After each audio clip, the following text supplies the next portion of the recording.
Out on the dark tarmac, Hanson got in line behind a 2-ton truck where a rigger in a red baseball cap gave him his main chute, and another rigger gave him a reserve from another pile. He carried them to a spot on the edge of the runway, beneath the drooping wings of a C-141 jet transport, its engines droning like the night wind through a canyon.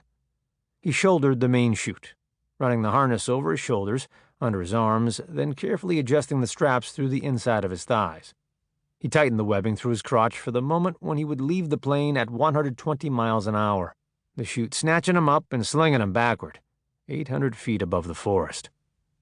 He snapped the reserve chute onto the D-rings across his chest, attached the 40-pound equipment bag beneath the reserve, and strapped on the padded rifle case.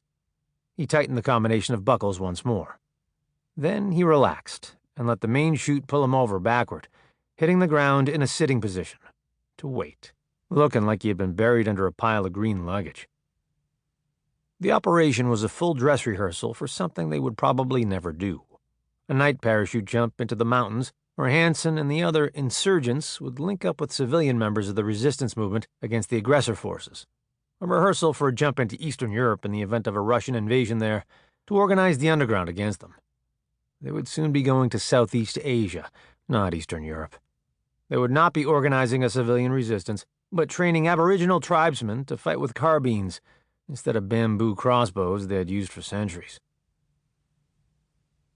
An hour later, he was packed into the big C-141 with 150 other soldiers, squeezed in tight in the collapsible benches made of aluminum tubing and yellow nylon webbing. It was hot inside the plane, stuffy with the anxious breathing of the troops, whose faces were shadowed by the dim red light. The plane smelled of sweat, electricity, and farts. He could feel the plane bucking in a crosswind as it crabbed in to approach the drop zone 800 feet below, the jet engine sobbing and whining as the pilot throttled up and down, through the wind, into the correct azimuth and altitude. The door at the front of the plane was opened, letting in a rush of cool, sweet air. Hanson was weighted down with 100 pounds of equipment, a rucksack, an equipment bag between his legs, and the padded rifle case strapped to his leg like a splint. He was sandwiched between the main chute and the reserve, strapped so tightly that it was difficult to expand his chest to breathe. He fought the feeling of suffocation and claustrophobia, breathing calmly and shallowly.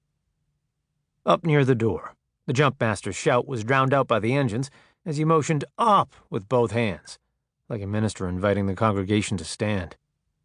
Hanson and the others pulled themselves to their feet and snapped their static lines over the steel cable running the length of the plane. They stood bow-legged for balance as the aircraft rocked and bucked, throwing the soldiers into one another. Hanson was anxious to get out the door before he got airsick, or before the man behind him did.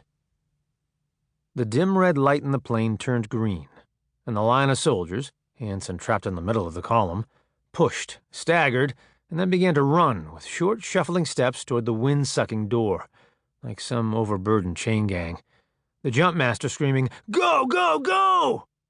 Yellow static lines whipped back from the door as the jumpers grunted and shouted, pushing forward. It seemed as if the plane load of men was taking a terrible mechanical beating.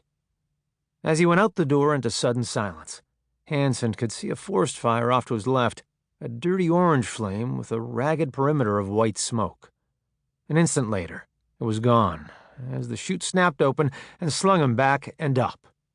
And then he was flying backward through the dark. The moon had not risen, but he could make out the shadows of other canopies and hear the ruffling of nylon in the air. A canopy side-slipped beneath him, and he felt it brush his leg.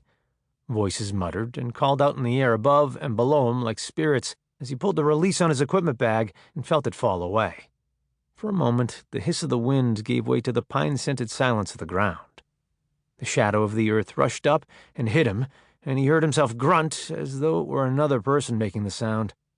All around him, there were the thuds and clanks and groans of others hitting the ground. He had been avoiding the roads, cutting across fields, paralleling the roads when he had to. The night was chilly, spicy with the smells of wood smoke and rotting leaves, and Hanson was still soaring on the adrenaline of the parachute jump, warm in his wool sweater, sweat beading the acrid camouflage paint on his face. He checked his map with a red-lensed flashlight. The compass declination in the North Carolina